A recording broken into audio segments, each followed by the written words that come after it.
Dears, ഇന്ന് ഞായറാഴ്ചയല്ലേ, 19-ാം തീയതി. മിക്കവരും കല്യാണത്തിനൊക്കെ പോയി കാണും. കല്യാണം എന്ന് പറയുന്ന ഫംഗ്ഷനൊക്കെ മിക്കവാറും നമ്മുടെ സൺഡേയ്സ്, ഹോളിഡേയ്സ് നോക്കിയായിരിക്കും ആളുകൾ വെക്കുന്നത്.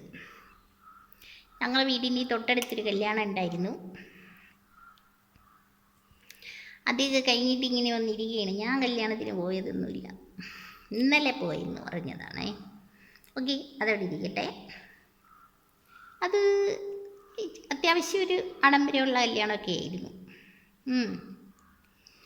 അതുപോട്ടെ, ഒരുപാട് ആഡംബരമൊന്നുമില്ല, അത്യാവശ്യം എന്ന് വെച്ചാൽ നമുക്ക് വേണ്ട രീതിയിലുള്ളൊരു ആഡംബരം മാത്രം. ഓക്കെ, ആഡംബര കല്യാണം എന്ന് പറയുന്നത് ഞാൻ പറഞ്ഞല്ലോ, വലിയ കല്യാണമാണ് ആഡംബര കല്യാണം. മറ്റേത് ചെറിയത്, ഇടത്തരം, വലിയ സംഭവം, ആ രീതിയിലല്ലേ കാറ്റഗറൈസ് ചെയ്തിരിക്കുന്നത്. ഓക്കെ, അതവിടെ നിൽക്കട്ടെ. എന്തായാലും നമ്മൾ നന്മ മറക്കരുത്, അതേ എനിക്ക് പറയാനുള്ളൂ. 1 രൂപയെങ്കിൽ 1 രൂപ ഒരു ദിവസം, ഒരു പൊതിച്ചോറെങ്കിൽ ഒരു പൊതിച്ചോറ് മനുഷ്യർക്കാർക്കും കൊടുക്കാൻ പറ്റിയില്ലേ. നമ്മുടെ മിണ്ടാപ്രാണികളുണ്ടല്ലോ, പൂജ, പട്ടി, പക്ഷികൾ, അതൊക്കെ. പിന്നെ വേറൊരു കാര്യം കൂടെ പറയാനുണ്ട്. ഉണക്ക് കാലമൊക്കെയാണ്. ഇന്നലെ ഇച്ചിരി മഴയുണ്ടായിരുന്നേ. ഇന്ന് ജനുവരി 19. ഇന്നലെ രാത്രിയിൽ നല്ല മഴയുണ്ടായിരുന്നു, കുറേ നേരം. അത് എനിക്കറിഞ്ഞുകൂടാ, മകരത്തിലേക്ക് മഴ പെയ്യുമോ എന്ന് എനിക്കറിയത്തില്ല. ഇന്നലെ മഴയുണ്ടായിരുന്നു ഇവിടെ. പിന്നെ രാവിലെ ആയപ്പോഴത്തേക്ക് മഴ തോന്നും. ഒരുപാട് നേരം, ഏകദേശം ഒരു 1.5 മണിക്കൂറോളം കണ്ടാണെന്ന് തോന്നുന്നു. 1 മണി രാത്രി, 1 മണി മിഡ് നൈറ്റ് കഴിഞ്ഞുള്ള 1 മണി 3 മിനിറ്റൊക്കെ ഉള്ളപ്പോഴൊക്കെ മഴ ചാറിക്കൊണ്ടിരിക്കുകയാണ്. ഓക്കെ, ഞാൻ പറഞ്ഞു വന്നത്, നമ്മുടെ വേനൽക്കാലം വരുമ്പോൾ നമ്മുടെ പക്ഷികൾ, മൃഗങ്ങൾ, പൂച്ച, പട്ടി അങ്ങനെയൊക്കെ ഉള്ളതുണ്ടല്ലോ, അവരൊക്കെ ഓടി ഓടി നടക്കും വെള്ളം കിട്ടാനായിട്ട്. ഇന്നലെ ഞാൻ നോക്കിയപ്പം, ഇന്നലെ മെനങ്ങാന്ന് പകല് ഓരോ ടാപ്പിനകത്ത് നിന്ന് പൂച്ച വെള്ളം ഇങ്ങനെ നക്കി കുടിക്കുന്നു. ഞാൻ പക്ഷേ മീൻ വെട്ടിക്കൊണ്ടിരുന്നതായിരുന്നു, അല്ലെങ്കിൽ ഞാൻ ഓടിപ്പോയിട്ട് വീഡിയോയും എടുത്തേനെ. അതിനാണെങ്കിൽ ടാപ്പിൽ നിന്ന് വരുന്ന വെള്ളമാണ് ഇഷ്ടം.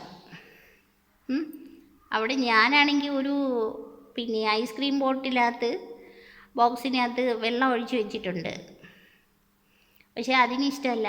ഞാൻ ഒരു ദിവസം ആ വീഡിയോ പിടിച്ച് കാണിക്കാം. അത് ഗർഭിണി പൂച്ചയാണ്, പക്ഷേ അതിൻ്റെ പ്രത്യേകത എന്ന് വെച്ചാൽ ടാപ്പിനകത്ത് നിന്ന് വെള്ളം കുടിക്കുന്നതാണ് ഇഷ്ടം, ഇറ്റ് വീഴുന്നേ. അപ്പോൾ ഞാൻ നോക്കിയെടുക്കും, ഒരു വെറൈറ്റി പൂച്ചകളുമുണ്ട് സ്വഭാവമുള്ളത്. ഓക്കെ, കിളികൾ. ഞങ്ങൾ അപ്പുറത്താണെങ്കിൽ ഇന്ന് രാവിലെ ഞാൻ എണീറ്റപ്പോഴേ അപ്പുറത്തെ വീട്ടിലോട്ട് നോക്കിയപ്പം അവിടെ ഒരു അപ്പൂപ്പനും അമ്മൂമ്മയാണ് ഉള്ളത്. നമ്മളെ പണ്ടത്തെ കണക്കത്തെ ഓടിട്ട വീടുമൊക്കെയുള്ള ഒത്തിരി പറമ്പൊക്കെ ഉണ്ട്. അവിടെയാണെങ്കിൽ പ്രാവിനെ വളർത്തുന്നുണ്ട്. അപ്പൂപ്പൻ രാവിലെ എണീറ്റ് വന്നിട്ട് ഈ പ്രാവിനെ തുറന്നു വിട്ട്, പിന്നീട് അതെങ്ങും പോകത്തൊന്നുമില്ല.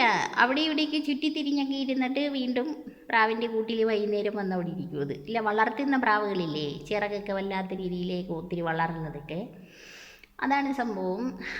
പിന്നീട് എന്താ പറയുക, പിന്നെ ഞാൻ എൻ്റെ ഡയറ്റിൻ്റെ ഇടയ്ക്കൂടെ കയറി ഓരോന്നൊക്കെ ചെയ്ത് കൂട്ടുന്നുണ്ട്. ഇപ്പോൾ അതാണ്ട് നടത്തയൊക്കെ സ്റ്റോപ്പായി, നടക്കുന്നില്ല. എന്തൊക്കെ ഡയറ്റ് ചെയ്താലും നടക്കുക, വാക്കിംഗ് ഈസ് മസ്റ്റ്.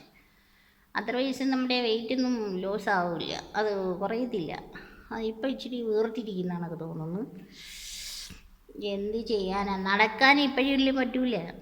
മഴയൊക്കെ പെയ്താൽ പിന്നെ പറ്റത്തില്ല. പിന്നെ ചിലപ്പം മടിയായിരിക്കും.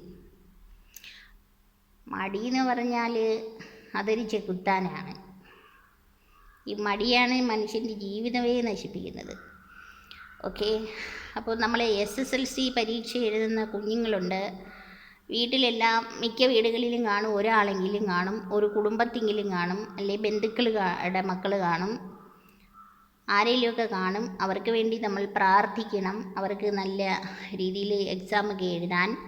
എൻ്റെ വീട്ടിലുണ്ടൊരു കുഞ്ഞ്, അവൾക്ക് വേണ്ടി നിങ്ങൾ പ്രാർത്ഥിക്കണം.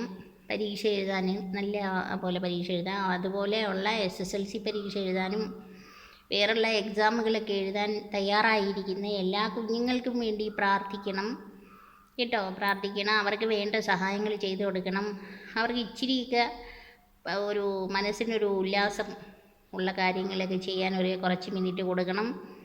അവർക്ക് നല്ല ഫുഡൊക്കെ കൊടുക്കണം കേട്ടോ. അവരെ ഇട്ട് മനസ്സൊന്നും വിഷമിപ്പിക്കാൻ പാടില്ല. അവർക്കൊരു ഫ്രീ ആയിട്ടുള്ള ഒരു റിലാക്സ്ഡ് മൈൻഡ് ഉള്ള ഒരു അറ്റ്മോസ്ഫിയർ ഉണ്ടാക്കി കൊടുക്കാൻ നമ്മളെല്ലാം ശ്രദ്ധിക്കണം. അപ്പോൾ എല്ലാവർക്കുമുള്ള എല്ലാ കുഞ്ഞുങ്ങൾക്കും വേണ്ടി ഞാൻ പ്രാർത്ഥിക്കും. എൻ്റെ പ്രാർത്ഥന നിങ്ങളോട് എല്ലാം കാണും, പരീക്ഷ എഴുതാത്തവരോടും കാണും, എൻ്റെ കുടുംബത്തിലെ എല്ലാ അംഗങ്ങൾക്കും കാണും. മീൻസ് എൻ്റെ കുടുംബത്തിലെ അംഗങ്ങളും എൻ്റെ യൂട്യൂബ് ചാനലിലെ അംഗങ്ങൾ എല്ലാവർക്കും കാണും കേട്ടോ. അപ്പോൾ എല്ലാവർക്കും ആരോഗ്യ സൗഖ്യം നേരുന്നു. ഞാൻ നിർത്തുന്നു.